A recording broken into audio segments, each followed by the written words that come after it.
गुरु हैं, आध्यात्मिक गुरु संत श्री आशाराम जी बापू, उन पर जो इल्जाम लगा है बलात्कार का, लगा था,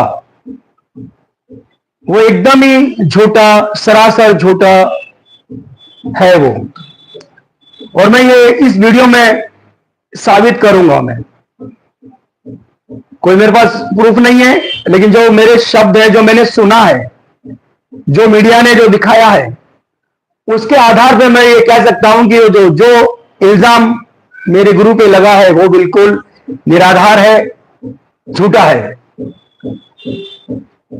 अब वो जानने के लिए, वो सब बातें समझने के लिए, जानने के लिए आपको अंत तक इस वीडियो पर बने रहना होगा। दोस्तों,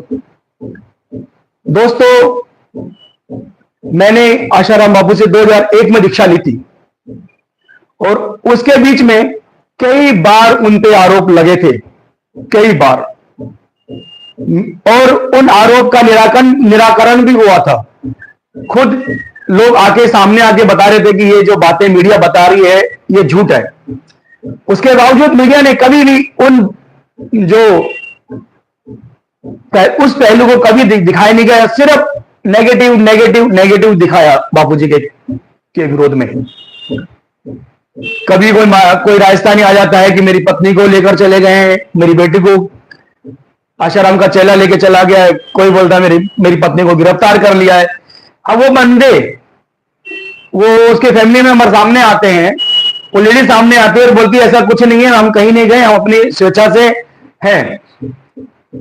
एक बोलती मैंने शादी की है। लेकिन ये जो चीजें हैं ये मीडिया ने नहीं दिखाई, बिल्कुल भी नहीं दिखाई। सिर्फ वो जो ये आरोप लगा था, पीड़ित जो नाबालिग लड़की ने जो आरोप लगाया था, इससे पहले 7-8 साल से लगातार उनपे ये आरोप प्रत्यारोप चल रहे थे। लेकिन मीडिया ने सिर्फ एक ही पहलू दिखाया, हमेशा दूसरा पहलू नहीं दिखाया। वो हम साधकों को आश्रम के द्वारा सीरीज आती थी, उससे हम देखते थे तो भ्रमित नहीं होते थे, मीडिया की बातों में नहीं आते थे हम लोग। दोस्तों, लेकिन जब ये इल्जाम लगा, ये पीड़ित नाबालिग लड़की ने, जब इसके पिता ने प्रेस कॉन्फ्रेंस में आके जब बातें कही, तो मुझे भी थोड़ी सी, मेरे मन में भी एकदम खटका था। मुझे भी लगा शायद सच हो सकता है, ऐसा मेरा मन डगमग हुआ था उस समय 2013 में। लेकिन जैसे वो बताता है, वो कहानी जो बताई उसने, लेकिन उसके 2 दिन बाद, मात्र 2 दिन के बाद, वो बंदा एक निजी चैनल पे जाता है, इंडिया टीवी पे, रजत शर्मा जी के चैनल पे जाता है, वहां विपरीत बातें बताता है। तो मेरा असिस्टेंट होता है, मैं उससे बोलता हूं, अरे अनूप देख, ये तो बयान बदल रहा है। जो उसने प्रेस कॉन्फ्रेंस में जो बातें कही है और आज जो ये कह रहा है बिल्कुल अलग है। तो मैं वही समझ गया कि एक टोटल फर्जी है, कि एक आदमी, एक घटना की 2 कहानी नहीं होती है, एक ही होती है। उसने 2 अलग अलग कहानी बताई। प्रेस कॉन्फ्रेंस में जो पीड़िता का पिता है वहां पे, और वो जो इंडिया टीवी पे जो शाम को जो उसने जो इंटरव्यू दिया था, कपड़ा, मुंह पे कपड़ा लगा के, तो बिल्कुल विपरीत, दोनों बयान एकदम बिल्कुल विपरीत है। एक पूरब की तरफ जा रहा है तो देख उत्तर की तरफ। वो बताऊंगा मैं आपको, वो बयान, दोनों बयान मैं इसी वीडियो में आपको बताऊंगा क्या उसने बयान दिए।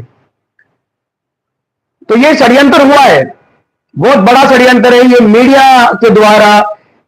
सरकार तो उस समय थी, वहां दिल्ली के अंदर भी थी, केंद्र में थी, कांग्रेस थी, जोधपुर राजस्थान में कांग्रेस थी, तो उसका तो है पूरा, क्योंकि बापूजी बार बार अपने सत्संग प्रवचन में बार बार सोनिया गांधी को टारगेट किया करते थे। बेवजह टारगेट नहीं करते थे, वो कर रही थी ऐसा। वो ईसाइयत को बढ़ावा दे रही थी।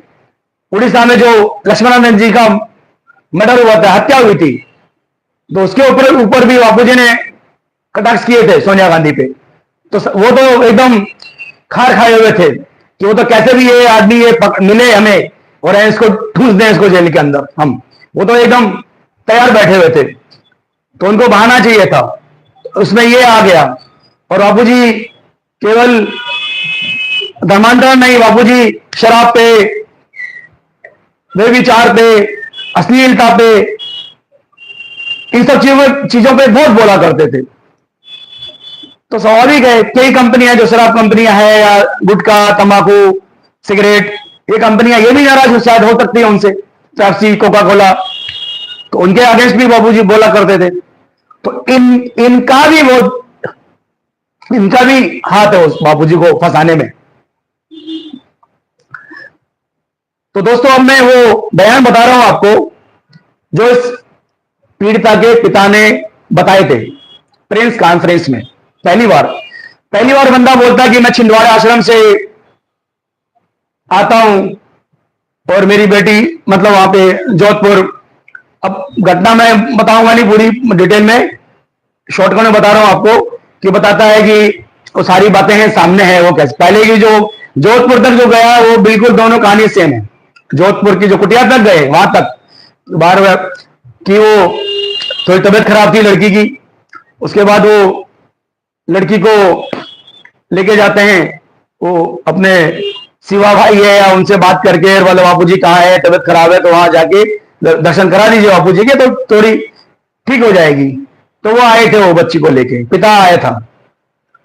आते हैं वहां पे जोधपुर आते हैं, जहां बाद में सत्संग के बाद वो जहां ठहरते हैं कुटिया में, वही भक्त की कुटिया थी उनके, बापूजी की कुटिया नहीं थी, वो कोई भक्त की थी जो खेत होता है उनका, फार्म हाउस है, उसमें उनकी कुटिया बना के रखी थी आराम के लिए बापूजी के लिए।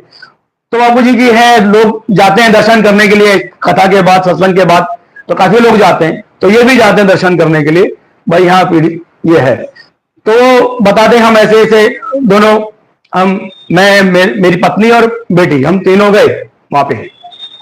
तो क्या होता है, आशाराम के पास जाते हैं और आशाराम अपने मेरी बेटी को अंदर कुटिया में लेके जाते हैं, और हम माता पिता दोनों कुटिया के बाहर बैठे रहते हैं। थोड़ा आधा घंटा पौना घंटा ऐसा बीतता है कि कुटिया वो आशाराम कुछ अनुष्ठान के लिए लेके जाते हैं, करते हैं वो अनुष्ठान, और कुछ समय बाद पश्चात वो कुटिया से बाहर आते हैं और वो चले जाते हैं।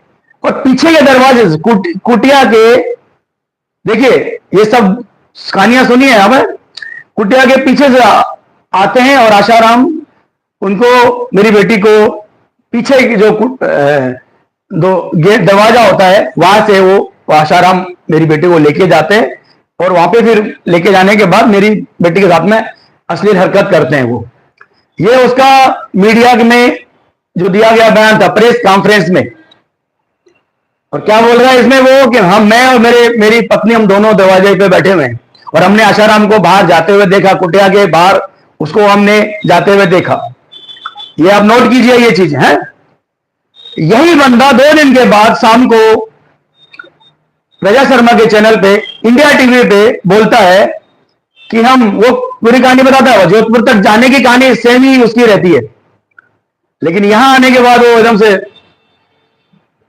पलट जाती है कहानी। देखिए वो क्या बोलता है, क्योंकि झूठ के पांव नहीं होते हैं दोस्तों, झूठ तो एक दिन सामने आता ही आता है। और वो शायद मेरा खुश नसीब है, मैं जो भ्रमित हो रहा था उनके, शायद मेरी जो डगडग कर रहा था, मेरी जो मन जो डगमगा रहा था उस समय, तो वो शायद प्रभु की कृपा है मुझ पे, विशेष गुरु जी की कृपा है कि वो चीज मैंने दोनों चीजें मैंने ध्यानपूर्वक देखी, सुनी और मुझे सुनने को मिली।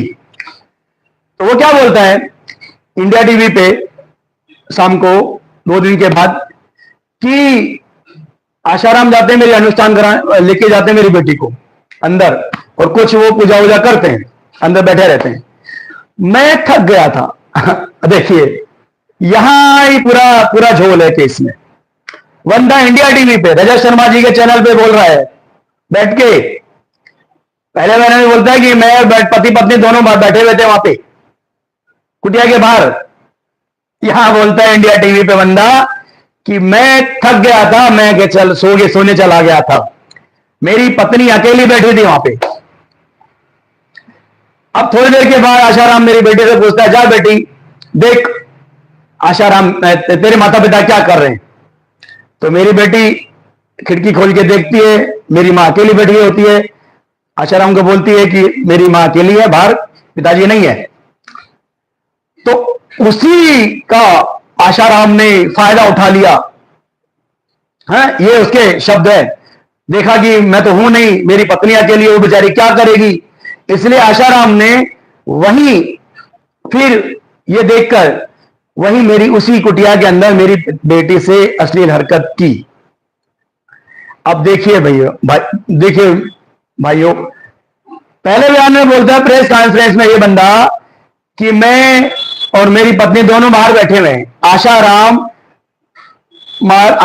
मेरी बेटी को पूजा पाठ जो भी अनुष्ठान विधि बताकर बाहर आ जाता है कुटिया से, और बाहर आकर पीछे के दरवाजे से आता है, एंट्री करता है और मेरी बेटी को लेके चला जाता है। रजा शर्मा जी के चैनल पे बोल रहा है इस बंदा कि नहीं, मैं थक गया था, मैं सोने चला गया था। अरे भैया क्यों झूठ बोल रहे हो, यही पकड़े गए तुम हैं।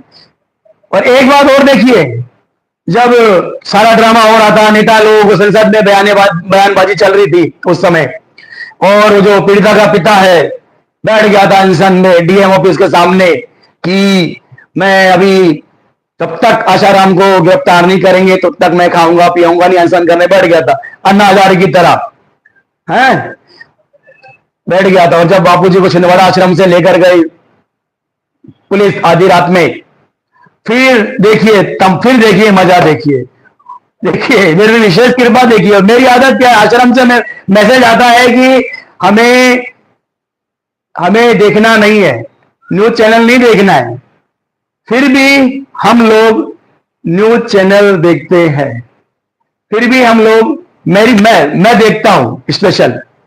बाकी आश्रम से हमें दिशा निर्देश था कि चैनल मत देखो, लेकिन मेरी आदत है कि मैं चैनल बदलता रहता हूं, ये चैनल कभी वो चैनल कभी वो चैनल। तो इत्तेफाक से मैंने फिर वो चैनल इंडिया न्यूज का जो सबसे ज्यादा शोर मचाया था, जिस व्यक्ति ने सबसे ज्यादा शोर मचाया था उस समय, दीपक चौरसिया, इंडिया न्यूज चैनल ने सबसे बड़ा तमाशा किया था बापू जी के केस में। वो बंदा, उस चैनल का रिपोर्टर पूछता है उस पीड़िता के पिता से, बताइए जरा, अच्छा अब तो आप खुश है ना, आशाराम को अरेस्ट कर लिया है, गिरफ्तार कर लिया है, खुश है अब तो वो बोलता है हाँ ठीक, खुश हूं, मैं खुश हूं। वहां भी उसने लगा रखा था, कपड़ा बांध रखा था मुंह पे, बोला खुश हूं। तो फिर उसने नींबू पानी पिया। फिर पूछता है वो रिपोर्टर, अच्छा बताइए उस दिन क्या क्या घटना घटी थी उस दिन, बताइए जरा। तो बोलता नहीं नहीं मुझसे बार बार मत पूछो, कुछ मेरे से उल्टा सीधा निकल जाएगा तो कल कोर्ट में दिक्कत हो जाएगा। तो मुझे लगा बेटे तू साला कोर्ट में दिक्कत हो जाएगा हैं, कि इसको मैं 100% कहीं भी मेरे, चलो 1% भी कहीं मेरे दिल में हो, चलो ये सच बोल रहा है, लेकिन 100% मेरे मन में आ गया कि आदमी झूठ बोल रहा है। इसके पीछे बहुत कुछ लोग हैं जो इसको बता रहे हैं कि तेरी जबान फिसली है, तूने चैनल पे अलग बोला है, तूने प्रेस कॉन्फ्रेंस में अलग बोला है। तो मुझे उस समय 100% पता चल गया कि ये व्यक्ति झूठ बोल रहा है उसकी बातों से। अगर सच हो दोस्तों, सच हो तो एक बार क्यों, 2 बार क्यों, 10 बार क्यों, 100 बार आदमी बोलेगा ना, सच ही बोलेगा, झूठ क्यों बोलेगा, अलग क्यों बोलेगा। हम कोई पिक्चर देखते हैं तो उसकी स्टोरी एक ही होती है कि अलग होती है, एक ही होती है ना। किसी फिल्म की दो हो जाएगी तो बोलेगा तो अलग अलग अलग हो जाएगी वो। अगर मैं भी किसी फिल्म की स्टोरी बता दूंगा, शोले की है, अलग बताऊंगा तो अलग है वो कहानी, वही नहीं है। इसका मतलब तू घटना घटी ही नहीं है।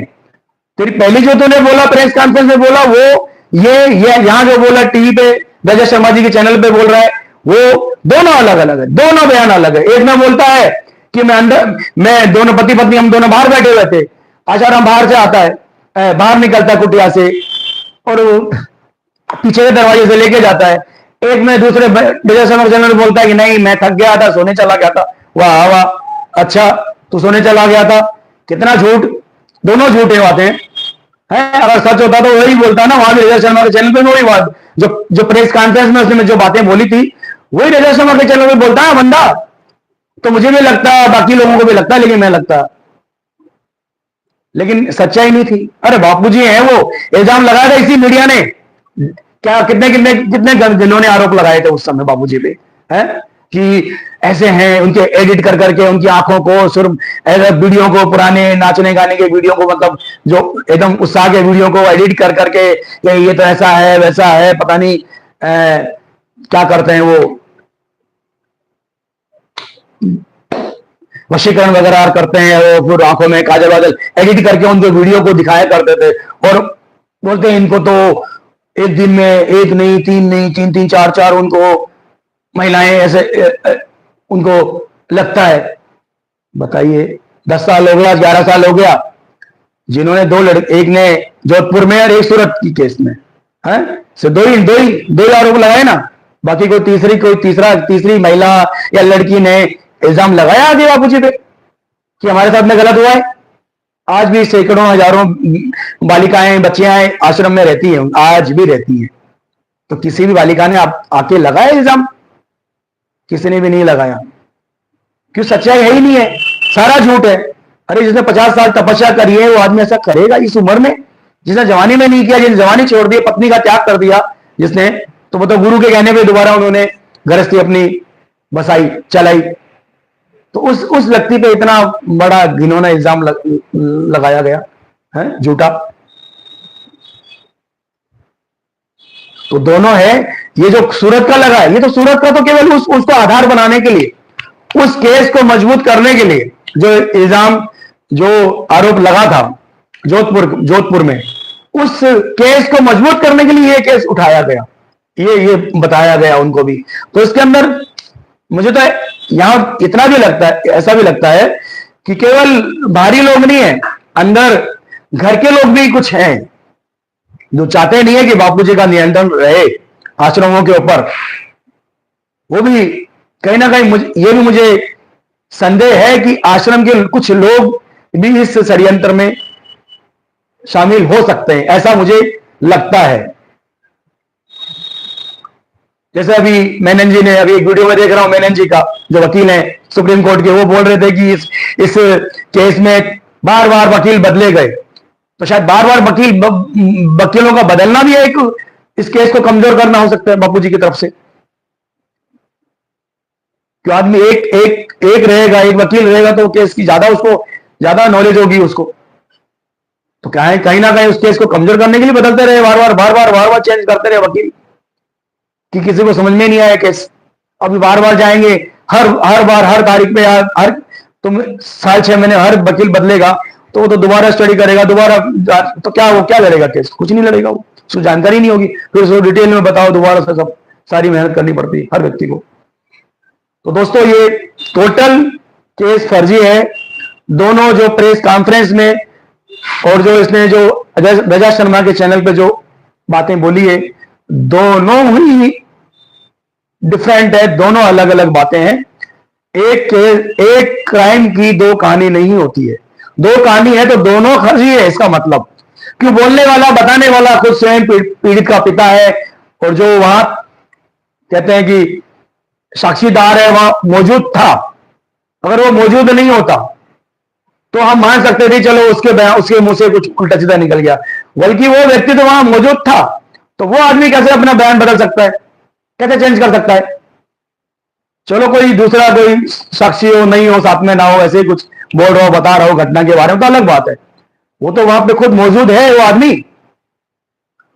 जो इंसान मौजूद है, वो आदमी बयान क्यों बदल रहा है? बयान बदल रहा है क्यों, उसको पता ही नहीं है। फिर थर्ड वर्ड बोलता है कि नहीं, बार बार मत पूछो मुझसे। जब बार बार मत पूछो तो सीधी सी बात है, बार बार मत पूछो, ये तेरे अंदर मन में डर है। अरे मुझसे पूछो ना, आज भी मैं कहीं भी, मैं बता रहा हूं, अगर मुझे अवसर मिलेगा और मुझे कहीं बुलाया जाएगा तो मैं आऊंगा, हाई कोर्ट क्या सुप्रीम कोर्ट तक मैं जाऊंगा, अगर मुझे मिला अवसर तो, इस केस के लिए। दोनों बातें मैं बताऊंगा आपको, मैं तो भुक्तभोगी नहीं हूं ना, फिर भी मैं दोनों चीजें बता रहा हूं। मुझे पता है कि उसने क्या वहां पे प्रेस कॉन्फ्रेंस में क्या बोला, रजा शर्मा जी चैनल पे क्या बोला उसने, दोनों जगह। मैं तो भुक्तभोगी नहीं हूं ना, मुझे पता है। लेकिन जो भुक्तभोगी है वो व्यक्ति, मतलब सोचिए, उसे वो बाद में 2 दिन में चेंज करता है, अपने बयान चेंज कर देता है। तो दोस्तों बस यही है, बस इस वीडियो को आप ज्यादा से ज्यादा शेयर कीजिए, मेरी आपसे प्रार्थना है। और जो भी है बाकी जैसे साधकों को विश्वास है, मतलब मुझे भी है कि बापूजी आएंगे, निर्दोष जरूर छूटेंगे। वो एक कलंक जो लगा है वो बिल्कुल हटेगा उनके सिर से। बस मेरी आपसे ये विनंती है, इस वीडियो को आप ज्यादा से ज्यादा शेयर करें, ज्यादा से ज्यादा लोगों तक पहुंचाए इस वीडियो को। और वो जो कानून के जो रक्षक हैं वहां तक, जज जो है हमारे हाई कोर्ट के, सुप्रीम कोर्ट के जज है, उन तक ही मेरी बात पहुंचाने का प्रयास करें। बस यही मैं आपसे हाथ जोड़ के विनंती है मेरी आप सबसे। इस वीडियो को ज्यादा से ज्यादा शेयर करें दोस्तों। जय सिया राम।